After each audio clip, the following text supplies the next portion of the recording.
Let's turn to Romans 14 Unplugged, Feasts and Fasts and Food. Oh my, we've got a lot of reading to do. I, this week, have been updating this commentary. I've added easily 6 or 7 more pages to the commentary, but most of them are at the beginning of the commentary. So let me scroll down into the commentary and you'll see what I'm talking about. Something else I did was I finally made the PDF version available for viewing and downloading. So if you'd like to download that and print it offline, I think it's like 30-something pages if I can't remember right now. That's available there. So go to my website at tatesoftorah.com, and from the very top, if you look right there, that's the Romans 14 Unplugged commentary. So you click on that, you're brought to this page, and let's take a look at some of the updates. And so I'm going to be reading a lot of these. What I did is I added a section at the very beginning. You can see I updated this. Just the date says actually the date that we're doing this recording, because I updated it earlier today. Yeah, this is, for those of you in live study, this is like nighttime right now in your time of the world, so this would have been earlier this morning when I was working on this, when I put the final finishing touches. I added a section called Introduction, Background, and Historical Audience that I'm going to read tonight, and it's a lengthy read. As I mentioned, I'm going to be reading a lot of this. And then we're going to turn, after reading through some of this, we're going to turn and finish probably tonight reading through Mark Nanos's book on the mystery of Romans that we've been looking at. We'll probably finish this excerpt tonight.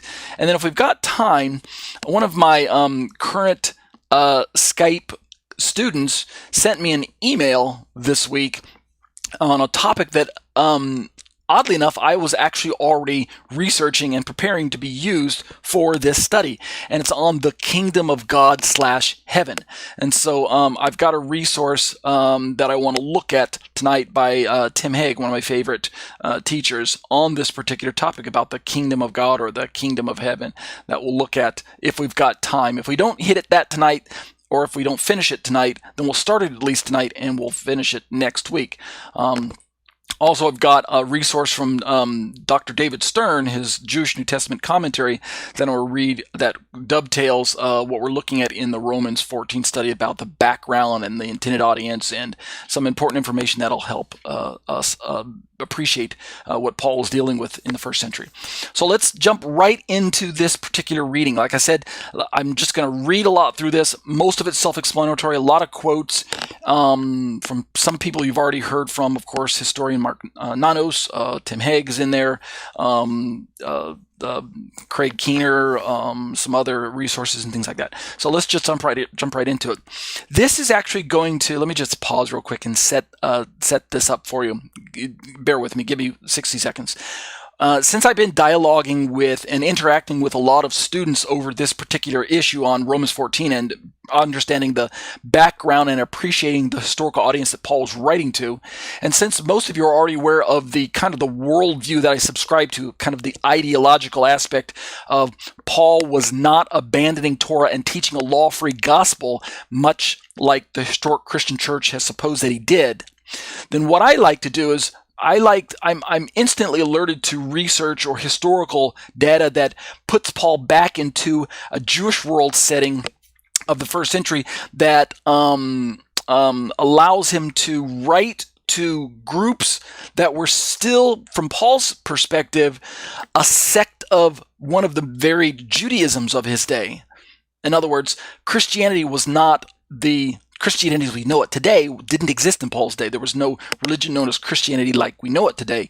Although the name, Christian was being used and starting to being used in the early first century, second century, third century, whatnot. We find that shows up 3 times in apostolic scriptures, something like that. That term Christian. So I'm not saying that that's not what was going on, but sometimes when we read that term Christian, we automatically think, oh yeah, these are Gentile Christian groups who are completely separated from their Jewish counterparts. There's church and synagogue were separate by this time. I think that's a wrong-headed way to approach the apostolic scriptures and particularly Paul's writings. So that's what I'm trying to present to us. I could be wrong, but most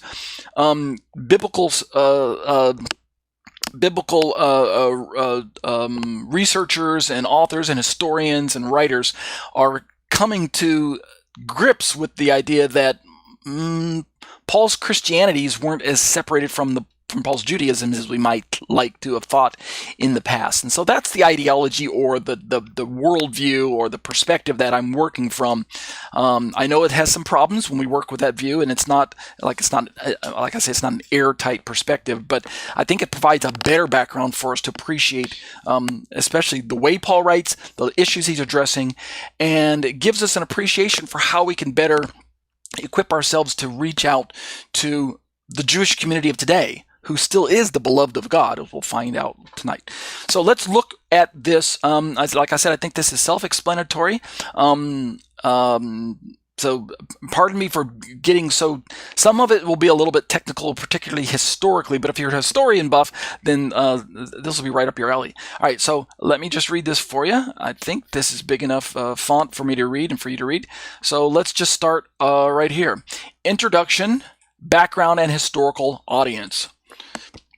Allow me to begin this brief commentary to Romans chapter 14 by quickly surveying the background to the letter as a whole. A few quotations from select biblical authors will suffice for our interest. Esteemed biblical scholar Dr. Craig S. Keener writes, and let's start with Dr. Keener. He has a section in his book that I'll show you maybe I'll show you the footnote. Some of the footnotes we need to look at, others we don't need to bother with, but maybe I'll let you know later on where all these footnotes came from. He's got a section entitled Paul, Judaism, and the Law that caught my attention when I was researching it this week. Dr. Keener writes, quote, "When we speak of Paul and Judaism, we're usually thinking in anachronistic terms, that is to say, out of place and time. We take something that's modern or current and we project it into the past in our mind as if it was present in that day, like as if we were saying, when Paul wanted to look through his Old Testament, he went to the bookstore and picked up a copy of the Old Testament and turned to page 5. Okay, that's all anachronistic terminology. There was no bookstore that carried a book called the Old Testament, and it certainly wasn't put together in pages like we would say to turn to page 5. Okay, so that's what I mean, like just anachronistic. Okay. Let's continue.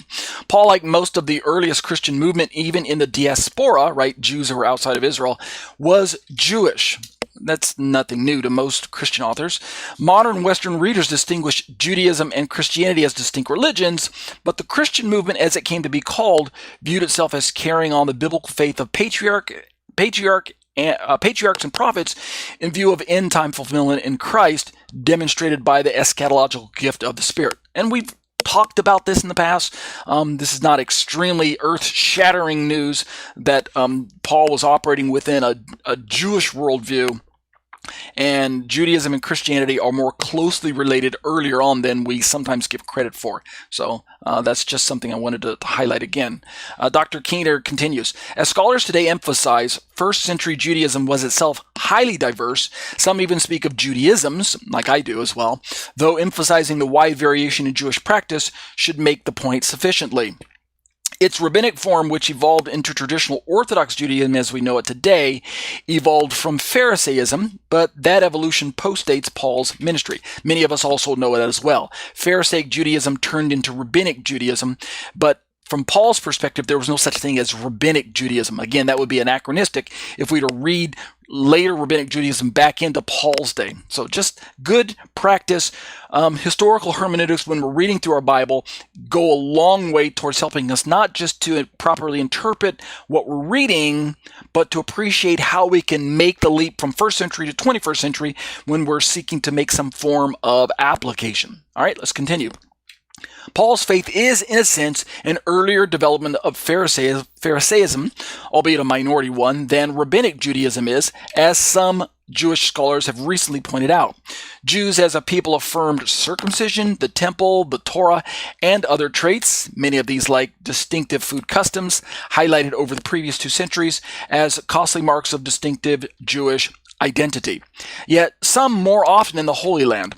expected the imminent end of the age, whereas others denied it, right? We already know how sentiments in Judaism in Paul's day towards Messianic expectation was very high in some areas, higher than some areas in others, such as the Dead Sea Scrolls communities, the Essenes. They had this really high Messianic expectation versus maybe in other places it was not as high. Dr. Keener continues, the degree of Jewish diaspora assimilation to the surrounding culture varied from one place to another and according to the attitude of their host cultures. Views about Messianic figures vary more widely than we have space to narrate here. Paul has been compared to apocalyptic, mystic, and Pharisaic streams of Judaism, among others. And as I mentioned, if I click on my footnote, the resource is from Craig S. Keener, Romans, a New Covenant Commentary, Lutterworth Press, and I'm using the EPUB edition for that particular resource. Okay, let's continue in my own notes here.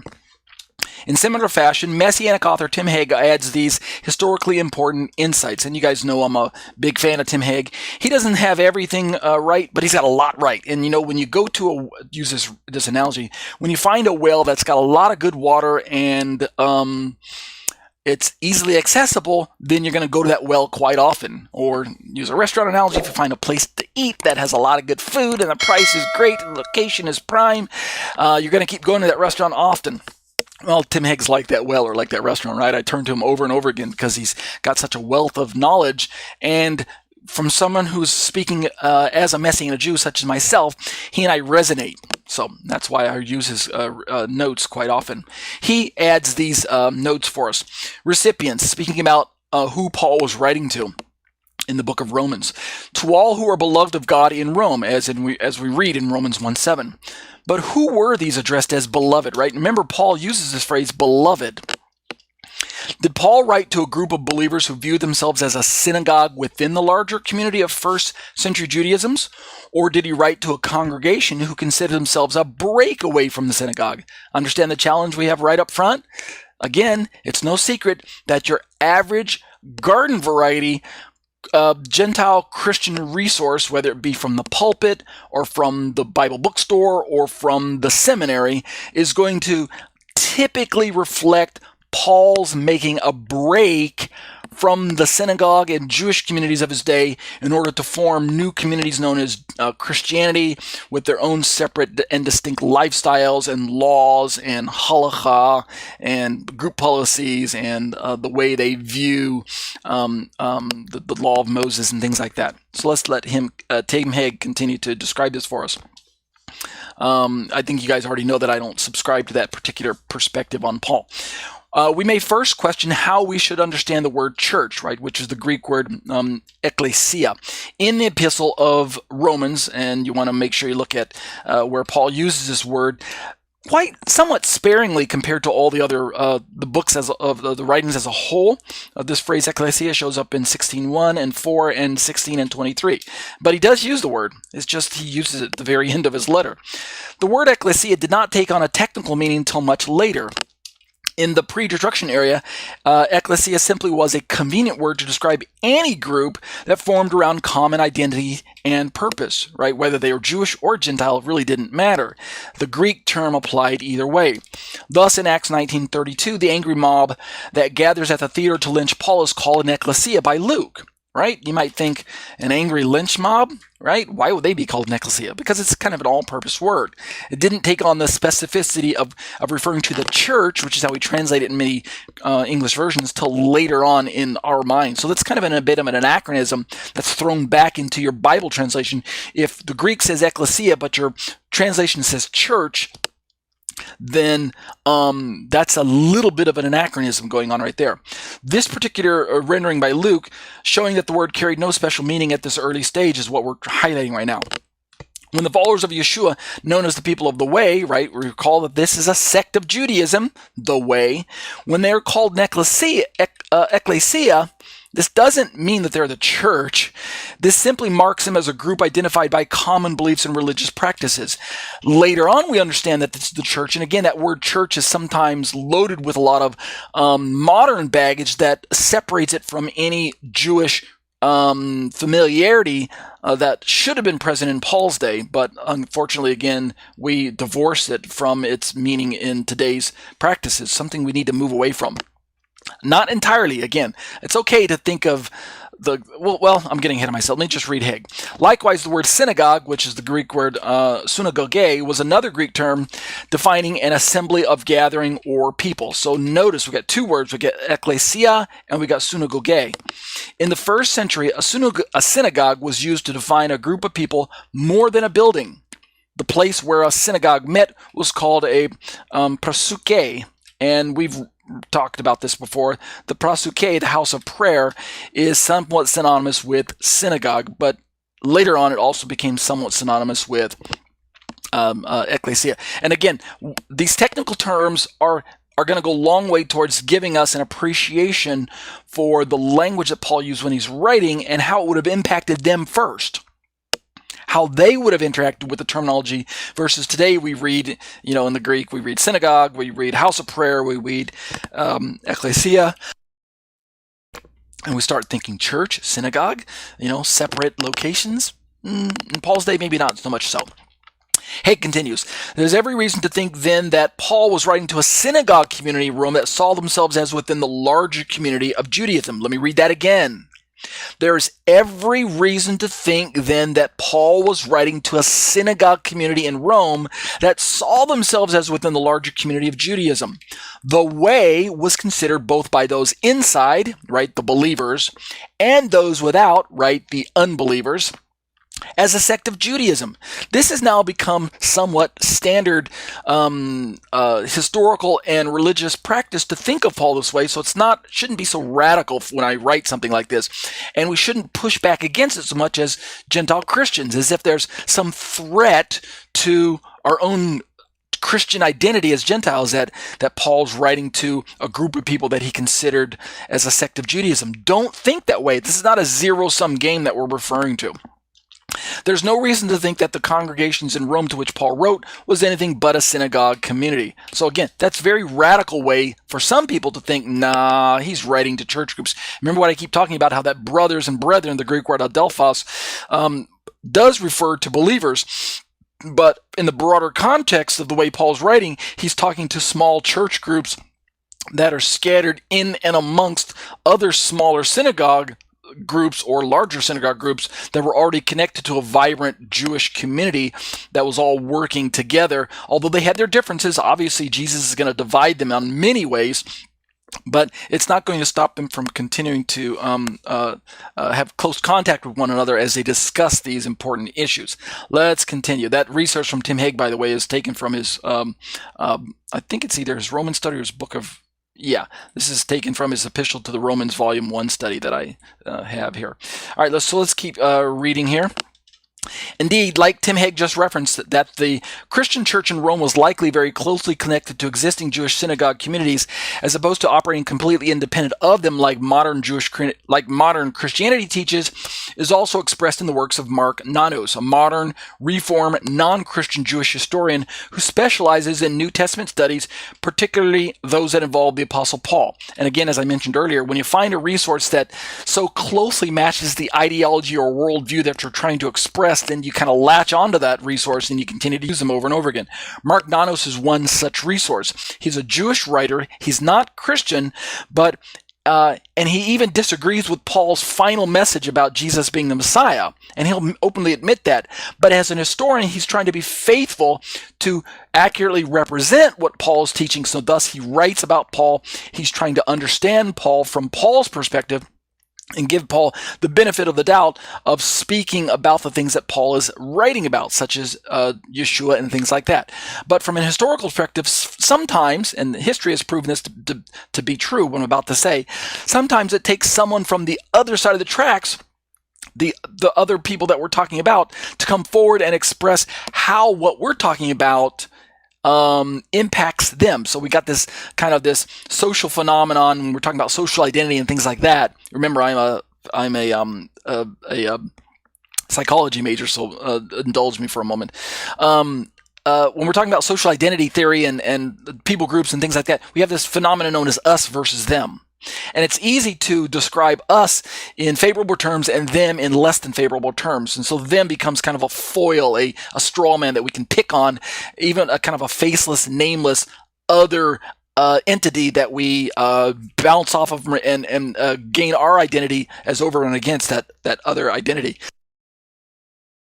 So in Christian terminology, we are the people, we are the us, and the Jews are the them. And so it's common to think that Paul was writing to us rather than writing to them.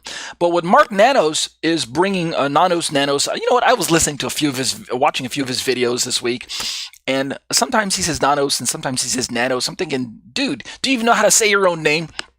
I'm just picking on him. So if I say Nanos and then I say Nanos, everybody calls him Nanos, and I've been calling him Nanos, and what's the big deal? All right, so Nanos, I'm not sure exactly how to pronounce his name, but I was watching him this week, and it's very refreshing to find someone who's part of the them crowd who's stepping forward and saying, I don't believe in Christianity. I don't believe the central message of Christianity that Jesus is Messiah, but to the degree that I can study Paul like any other historian, whether Christian or not, and come forward as a Jewish voice and let you know how we are impacted by the way you talk about us in such a kind of a not so favorable light as Jews.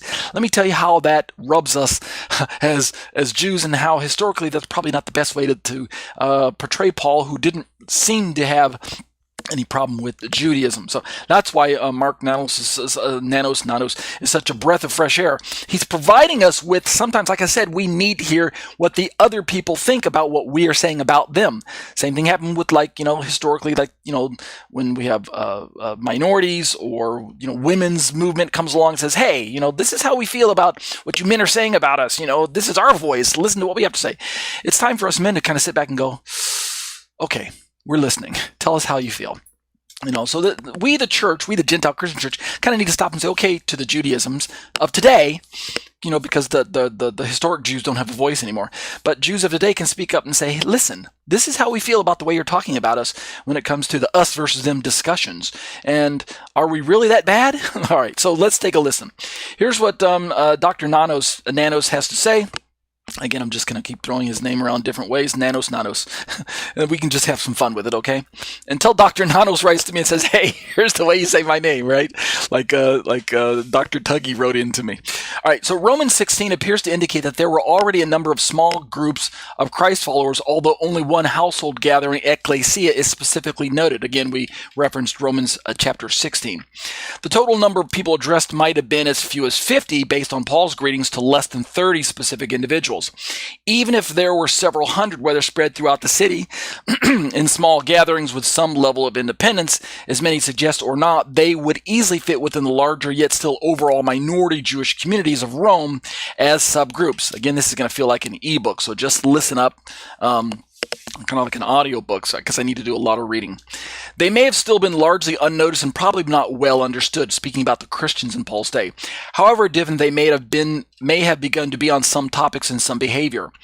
Their subgroup identity is suggested all the more if most or all of the members of the group confessing Christ were composed of the non-elite and thus likely dependent upon rather than independent of existing Jewish communal leadership, organizational legitimacy, tradition, including adjudication of conflicts, meeting places, and access to other communal resources. We're going to see how this bears extremely important relevance later on when we're talking about how independent were the Christian groups in Paul's day.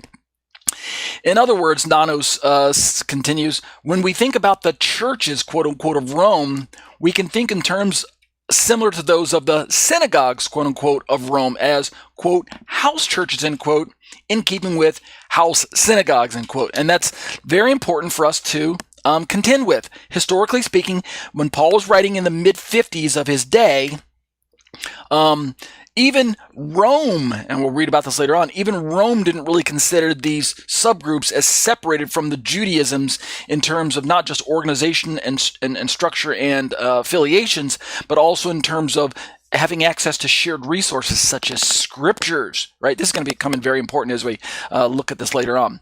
And also protections and, freedoms and exemptions that were extended from Rome to religious groups.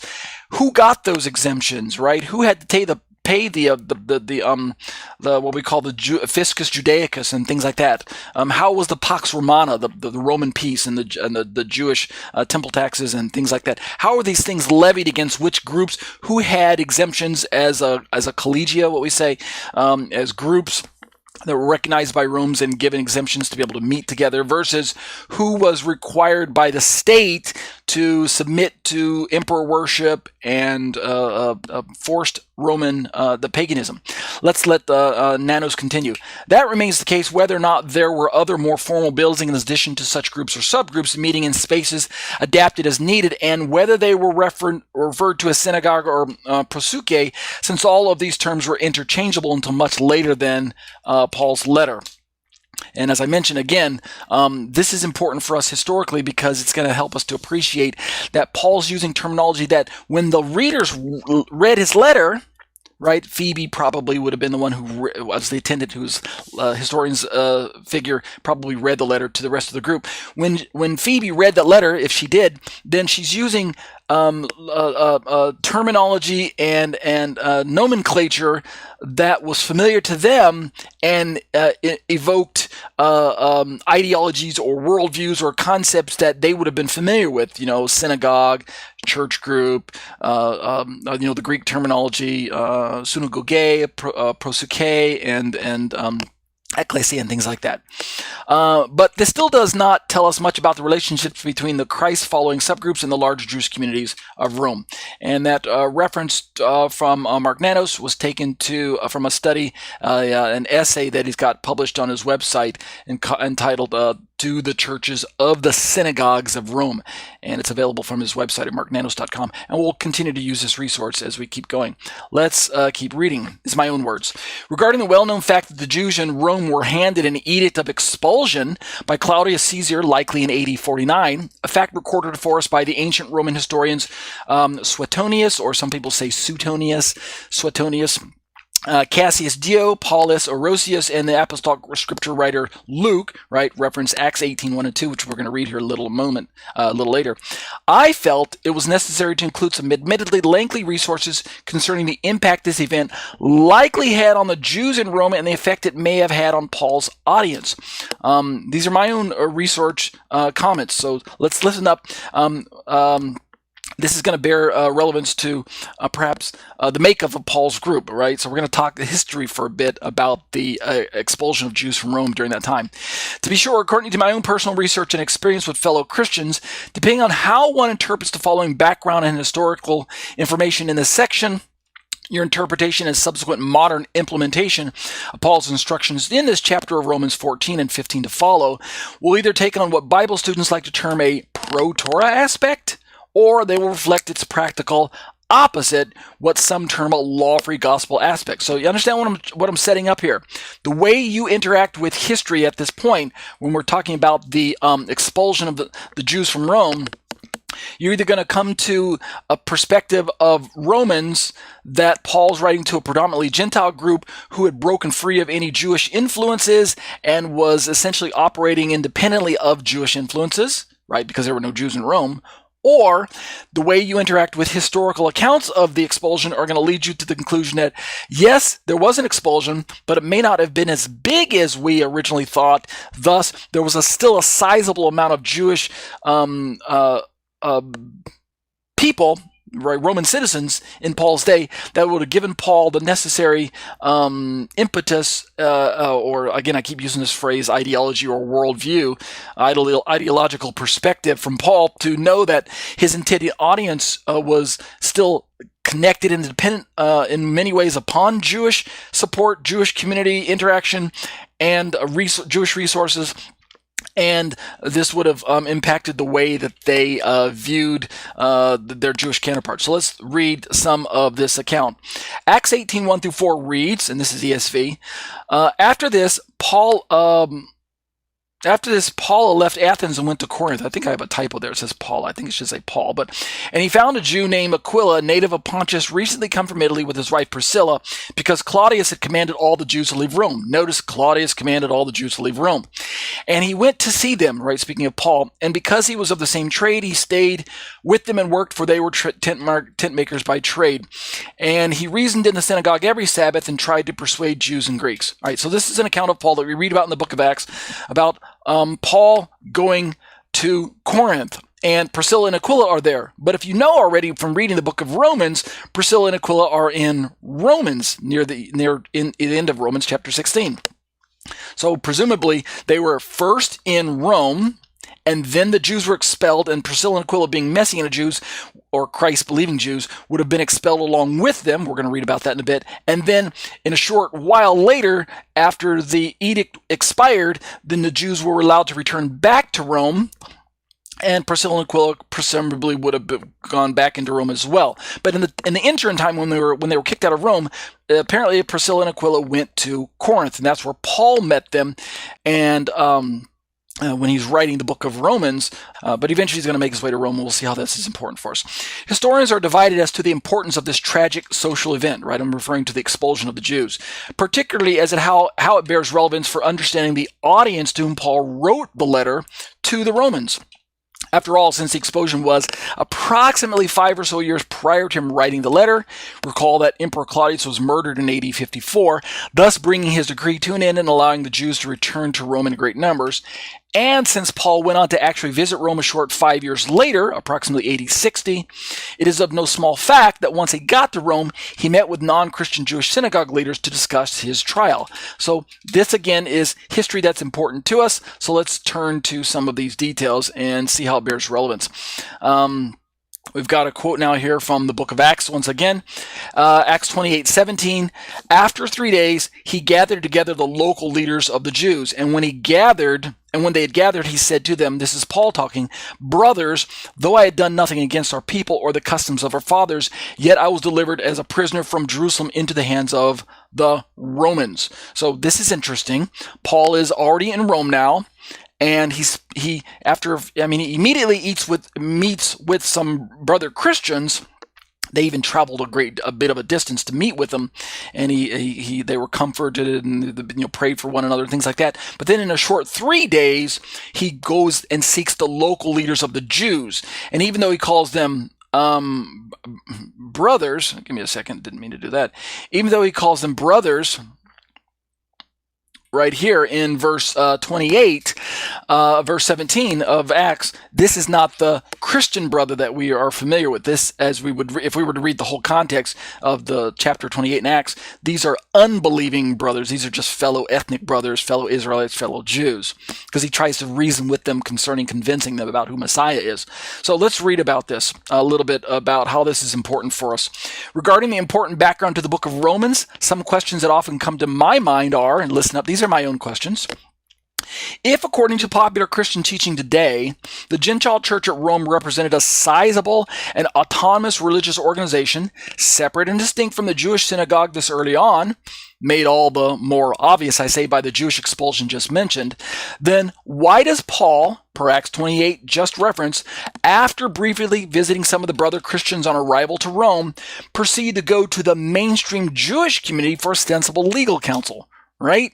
Notice he asked them, or he starts to talk to them about the fact that he's being charged and that he was a prisoner. Why would they care, and what's so important about all of that anyway? Let's continue. These are my own thoughts. The Gentile church at Rome definitely had Messianic Jewish leadership in its ranks, right? See the end of Romans chapter 16. Couldn't they have better assisted in these matters as a brother Christian? I mean, why did he even seek out the unbelieving Jewish communities at all? To be sure, according to the popular reading of Galatians 1:13 and Philippians 3:7 and 8, hadn't Paul already made a break with the Judaism by this time, right? If we click on the footnote to number 4, you'll see that I've quoted Galatians 1:13 for us. For you've heard of my former life in Judaism, how I persecuted the church of God violently and tried to destroy it. Keep in mind that Galatians was written before Romans. So if Paul's confessing that he's a former Jew, but now he's a current Christian, according to Galatians, was written before Rome, then why would he seek out the Jewish community when he goes to Rome? Right? Doesn't make any sense to me. Likewise, in Philippians 3, 7, and 8, Paul says, "But whatever gain I had, I counted as loss for the sake of Christ. Indeed, I count everything as loss because of the surpassing worth of knowing Christ Jesus as my Lord. For his sake, I've suffered the loss of all things and count them as rubbish." The original Greek word rubbish there refers to poo-poo. Dung, right? In order that I might gain Christ. And so again, the Philippians passage is popularly interpreted to mean that Paul abandoned Judaism and that all of the Jewish background was lost to him. He counted it all as loss. It was worth nothing to him anymore. This would include, of course, a Torah observant lifestyle. This is according to the popular perspective, but I reject that reading of Paul. Let's keep reading my own commentary here. I don't know if I'll finish all this tonight. Let me see, because there's a lot of stuff here, and we may have to pick this up again. Maybe I'll work our way down to the conclusion, and we'll pick this up again next week at the conclusion. So, because this is a lot of reading, more than I anticipated, but I definitely want to get through it. So we'll make this second part next week. Wikipedia supplies a basic account of Emperor Claudius's order on their page to this topic, stating the following. And I know Wikipedia is not the most trustworthy resource, especially if you're talking about peer-reviewed circles. But when it comes to your average person who just needs access to something that's at least crowdsourced, meaning it's supplied by more than one person, so you're going to at least get a well-rounded perspective from many different backgrounds, and I appreciate that perspective that Wikipedia brings to the table, then I think the resource is trustworthy on that level. Again, it's not on the line on par with peer-reviewed journals and periodicals and things like that. I remember in college that our professors forbade us from using Wikipedia in our research papers. But I'm not in college anymore, and I think it's going to be helpful. Here's what Wikipedia has to say. They references to an expulsion of Jews from Rome by the Roman Emperor Claudius, who was in office from AD 41 to 54, appear in the Acts of the Apostles at 18:2, and in the writings of Roman historians Suetonius, which is circa 69 to AD 122, Cassius Dio, which is from AD 150 to 235, and 5th century Christian author Paulus Orosius. Scholars generally agree that these references refer to the same incident, which I think is good. I think that we have the Bible author mentioning a historical account that is verified by non-biblical authorship. It shows that Luke was accurate, at least in his representation, even if he didn't relay the entire details like many historians would do, like we're going to find out. So these are my own writings. I have found that most Christian authors tend to prefer to play up the expulsion by Claudius, allowing to define the audience of Romans in a Gentile majority and Jewish minority sort of way. Remember that us versus them thing all over again, us versus them, resulting in the Gentiles turning out as the strong, i.e. the powerful, and the Jews turning out as the weak, i.e. those without power. Recall the reference that I mentioned last week, a podcast by a Christian resource that feels that a good way to understand Paul's recipients in Romans 14 are the weak and the strong, the weak being the not powerful and the strong being the powerful, owing to the Greek words used in Romans 15 verses 1 and 2, where it talks about powerful and the not powerful, which I think is a good resource. Go back and listen to last week's last week's teaching. I don't deny this basic premise about the powerful and the not powerful, and the majority and the minority. I don't deny this basic premise, so don't misunderstand what I'm trying to say here. And I say that it is historically accurate to describe the Gentile Christians at this point as the majority and the Jewish Christians as the minority, especially if the snapshot of individual greetings provided by Paul at the end of Romans is any sort of what I call representative sampling of the groups he was writing to. So go back and read Romans 16, and you'll see that Paul personally greets like 32 different people or something like that, and the majority of them are Gentiles, if we can follow the names and assume the naming to be indicative of their affiliation or ethnicity. However, in my own limited personal research, I have learned that it is possible that the edict did not result in as many Jews being expelled as previously thought. I'm not saying the expulsion didn't take place, but how many people, well, it was definitely issued, right? Luke records that Claudius issued the edict. Whether or not it was followed out, right, the way Claudius issued it is a different story. So the edict did take place, but I tend to downplay it a little bit, and that those remaining Jewish communities actually very likely had an important impact on Paul's ideological framework from which to construct his letter, assuming we are correct in that Paul wrote the letter shortly after the Jews began to return back to Rome, which itself was after the death of Claudius in AD 54, making the exile last a mere five short years or so. So historically, we're looking at, again, perhaps the exile or the edict was issued around, say, 49 AD, and then Claudius was murdered in 54 AD, and then Paul wrote in 55 AD, and then in 60 AD, he actually visited Rome. So that's a very short time period, from 49 all the way up to 60, in which for all of these events to take place of Jews moving in and out of Rome and then back to Rome, and then Paul writing to them and the letters circulating, and then him traveling to Rome. You have to remember, this is 2,000 years ago. It wasn't like they could just hop a flight and get out of Rome or hop the next ship and get out of Rome that quickly or anything like that. News traveling was slow. There was no internet. There was no postal service the way we know it. There's no social media networking. So information travels slowly, people travel slowly, resources were shared slowly, but yet all of this took place in a very short, 10-year time frame. That's a lot of things happening in a very short time. So we have to kind of appreciate the impact and the scope of and the magnitude and what this would have done to the Roman communities and the way historians would have played this out. Indeed, even mainstream Christian authors will readily admit that Jewish and Gentile social tensions and struggles represent some of the foremost concerns to our famous apostle to the Gentiles. And let me see how much farther this goes. I'm not going to even be able to make it to the conclusions. We're going to pick this up next week because I'm going a lot longer. I'm eating into my Trinity study time at this point in my study. So let's stop right here. We'll look at Wikipedia again. We'll pick this up next week. And what we're doing is we're working through some historical notes, some resources that I've been able to look at. I want to kind of give you kind of an overview conclusion to what we've been looking at in case you aren't able to make it next week or you're lost in all the resources.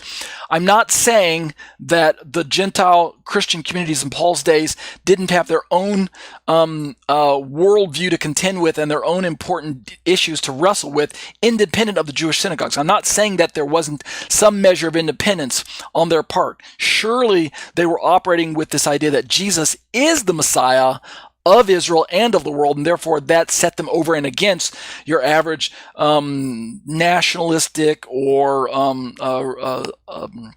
unbelieving Jewish person in Paul's day, right? There was some friction there, obviously created by a messianic belief of who Jesus was. But what I'm trying to say is that there was this very big thing that happened right around the time that Paul's writing to Romans, which was the expulsion, the edict of Claudius. And how does that bear relevance to our historical appreciation of how many Jews were present there and why does it matter? And so what I'm trying to convey as I'm closing this part of my commentary down is that I believe that yes, the edict took place. Yes, it happened, but there's some indications that perhaps not all the Jews made it out, or they didn't leave like they were told to, or perhaps maybe when we say all the Jews, we're talking about all the ones that were connected to maybe a certain riotous group. Like Luke records, he says all the Jews, but what does he mean by all? That's a bit ambiguous. He could be meaning all the ones of a certain segment or something like that, even though he says all Rome. Is that a bit of a hyperbole? He doesn't give any details surrounding the expulsion, and why wouldn't other historians have recorded the event if it was so? We're talking about possibly 20,000 to 50,000 Jewish Roman citizens or something to that effect being told to leave. That would have made a pretty big impact, even though Rome had a million more people. We're still talking about a sizable sociological impact to the group there. So we'll pick this up again next week. We'll continue reading down through this and working our way through this. And then if we have to make this into part 3 even the week after that, we'll do. I'm not in any particular rush, so I hope you're not as well. So that'll do it for Romans 14 Unplugged, Feast and Fast and Food, oh my, and we'll pick up the other resources next week.